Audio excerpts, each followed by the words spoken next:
अस्सलाम वालेकुम। उर्दू रिपब्लिक के साथ मैं हूं आयशा मिर्ज़ा। नाज़रीन, आज हम बात करेंगे एक कल के होने वाले इंसिडेंट पे जो कि बहुत ट्रेंडिंग में भी है। और आज जब हमने ट्विटर खोला और इंस्टाग्राम वगैरह पे, यूट्यूब पे इवन बहुत सारे सोशल मीडिया पे कंटेंट क्रिएटर्स जो है ना, एक जो है वो नाम ले रहे थे, अब्दुल रज़ाक और ऐश्वर्या राय। फिर जब हमने देखा कि ये क्या बज़ है और ये हुआ क्या है, जब इंसिडेंट को पूरा देखा तो आपने यकीनन सुना होगा कल से अब तक इस बारे में। असल में हुआ ये कि अब्दुल रज़ाक जो हैं former player of Pakistani cricket team, allrounder रह चुके हैं।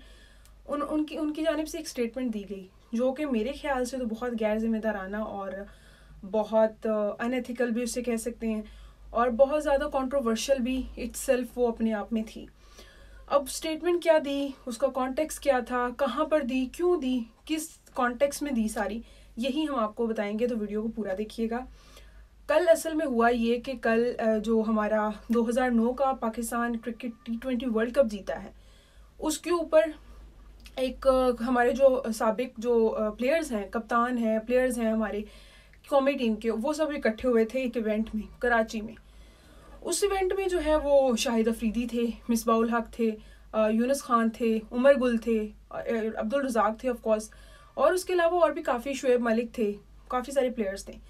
अब उस इवेंट पे बात हो रही थी पाकिस्तानी टीम ने जो वर्ल्ड कप में परफॉर्म किया है, इस वर्ल्ड कप में 2023 के वर्ल्ड कप में पाकिस्तान ने परफॉर्म किया है। उनकी कप्तानी के ऊपर बात हो रही थी, बाबर आजम के बारे में बात हो रही थी, फिर टीम के जो मुख्तलिफ प्लेयर्स हैं उनके बारे में बात हो रही थी। तो वो क्वेश्चन आंसर्स का जो है वो सेशन चल रहा था, सब प्लेयर्स जो वहाँ पे मौजूद थे उनसे क्वेश्चन किया जा रहा था। तो जब अब्दुल रज़ाक की बारी आती है, उनसे क्वेश्चन किया जाता है पाकिस्तानी टीम ने जैसा परफॉर्म किया है वर्ल्ड कप में, तो उसके ऊपर वो एक स्टेटमेंट देते हैं जिसपे वो कहते हैं, पूरा कॉन्टेक्स्ट में आपको बता देती हूँ कि उन्होंने असल में ये बोला कि कप्तान जो है वो बहुत डेयरिंग होना चाहिए, कप्तान के ऊपर बहुत डिपेंड करता है। कप्तान की यहाँ से उन्होंने बात का जो है वो ये जो बात कंट्रोवर्सी की तरफ गई है, उसका आगाज़ यहाँ से हुआ कि उन्होंने कहा कि कप्तान जो है उसके ऊपर बहुत डिपेंड करता है, और कप्तान की नीयत के ऊपर बहुत डिपेंड करता है कि कप्तान की नीयत कैसी है, और उसी हिसाब से फिर टीम जो है वो परफॉर्म करती है। और हमारे यहाँ जो है वो कप्तान की नीयत मतलब ऐसी नहीं है कि प्लेयर्स हम डेवलप करें या हम प्लेयर्स को तैयार करें कि वो अच्छा परफॉर्म कर सकें। तो यहाँ से बात चल रही थी। फिर उन्होंने कहा कि अगर आप ख्वाहिश रखते हैं कि आप ऐश्वर्या से शादी करें, ये उनके एग्जैक्ट वर्ड थे, तो आपको फिर ये उम्मीद रखना तो गलत है ना कि आपके यहाँ जो बच्चा होगा उससे, वो बच्चा उन्होंने बोला था कि वो जो है नेक और परहेजगार होगा। ये स्टेटमेंट जो उन्होंने दी, इस पर मुझे अभी तक ये चीज़ समझ नहीं आ रही कि ये स्टेटमेंट देने का मकसद क्या था। कप्तानी पे बात हो रही है, आप बाबर आजम को क्रिटिसाइज करो या उसे अप्रिशिएट करो, वो एक अलग बात है। आप बाबर आजम की कप्तानी पर बात हो रही है और आप या कप्तानी पे ओवरऑल बात हो रही है, आप उस पर ऐश्वर्या को बीच में ले आओ या मतलब बच्चों को ले आओ, ये मुझे समझ नहीं आई।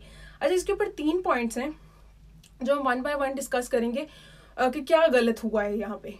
असल में पहली बात, जो पहला पॉइंट है, फर्स्ट पॉइंट है कि ये बात जो है उन्होंने बिल्कुल आउट ऑफ द बॉक्स की है। मतलब इस बात का कोई लेना देना, ये बात जो है वहाँ पे जो सिनेरियो चल रहा था, वहाँ पे जो इवेंट हो रहा था या जो वहाँ पे डिस्कशन हो रही थी, उससे बिल्कुल मेल खाती ही नहीं है। ये उन्होंने बात बिल्कुल आउट ऑफ द कॉन्टेक्स्ट जाके बोली है, इस बात को बोलने का वहाँ पे मकसद था ही नहीं। फर्स्ट पॉइंट जो कि गलत हुआ। Second point is this is highly unethical कि आप किसी भी इंडिविजुअल को, चाहे वो कोई मर्द हो चाहे वो कोई औरत हो, आप उसको जो है वो इंडिविजुअली किसी इंडिविजुअल को टारगेट करो अपनी स्पीच में, मतलब उसका नाम लेकर उसे मुखातिब करो, फिर उसे टारगेट करो। ये वैसे इटसेल्फ जो है वो बहुत अनएथिकल है। एंड थर्ड पॉइंट जो कि सबसे मेन और सबसे कह लें कि ये इस बात में जो उन्होंने स्टेटमेंट दी उसमें ख़तरनाक था, वो ये था कि ऐश्वर्या भारतीय जो है वो अदाकारा है और उनका रिलीजन, उनका कल्चर हमसे टोटली डिफरेंट है। यही बात हिंदू जो कम्युनिटी है वो हमारे बारे में भी सोचते होंगे ना कि हम लोग नेक और परहेजगार नहीं है अकॉर्डिंग टू देम, राइट। तो हमारे नज़दीक जैसे हमें लग सकता है कि वो लोग नेक और परहेजगार नहीं है, वैसे सेम वही चीज़, वही फीलिंग्स वो हमारे लिए भी रखते हैं। तो ये बहुत ज़्यादा ये चीज़ जो होती है ना, ये रिलीजियस जो है एक्सट्रीमिस्ट और इनटॉलरेंस उसको प्रमोट करती है। और ये चीज़ जो है पाकिस्तान और भारत में बहुत ज़्यादा है, आपको पता है। हमारे नाज़रीन जो देख रहे हैं उन्हें इस चीज़ का आइडिया होगा कि पाकिस्तान और भारत में सिर्फ एक छोटा सा पॉइंट चाहिए होता है हमें एक दूसरे पे गोलाबारी करने का, और फिर दोनों तरफ से अवाम जो है, मैं किसी एक साइड की अवाम को नहीं बोलूँगी, दोनों साइड पे अवाम जो है वो फिर शुरू हो जाती है, जो कि टोटली गलत है। और ऐसी स्टेटमेंट्स किसी ऐसे बड़े बंदे के, पब्लिक फिगर के मुंह से आना, और फिर उसे ऐसे प्लेटफॉर्म पे जो कि एक मैस लेवल पे, मतलब जिस प्लेटफॉर्म पे उन्होंने ये बात की है, उन्हें अच्छे से आइडिया है कि उस प्लेटफॉर्म पे देखने वाले उन्हें लोग बहुत ज़्यादा हैं, वहाँ पे अगर उन्हें अप्रिसिएशन मिलेगी या उन्हें कंडेम किया जाएगा तो वो एक मैस लेवल पे किया जाएगा। और ये चीज़ जो है बिल्कुल गलत हुई है, बिल्कुल अनएथिकल है, बहुत ज़्यादा कंट्रोवर्शियल है, और मेरे ख्याल से ये बात उन्हें नहीं बोलनी चाहिए थी। ये बात कोई हिंदू मुसलमान के बारे में बोले या एक मुसलमान हिंदू के बारे में बोले, टोटली गलत है, जिससे कि मेरे ख्याल से सिर्फ और सिर्फ एक्सट्रीमिज़म और जो इनटॉलरेंस है दो मज़ाहिब के दरमियान, वही क्रिएट होगी, इसके अलावा और कुछ नहीं।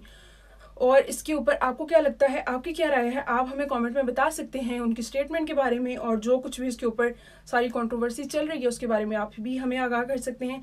उसके अलावा कल हम आपके साथ एक बहुत मज़ेदार वीडियो शेयर करेंगे जिसमें हम बताएंगे कि पाकिस्तानी टीम में पीसीबी की जानिब से जो चेंजेस हैं वो किए जाने हैं। पाकिस्तान का कोच चेंज होगा, टीम का कप्तान हो सकता है चेंज हो सकता है नहीं हो, डिपेंडिंग ऑन द सर्कमस्टांसिस जो उस मीटिंग के बाद तय किए जाते हैं।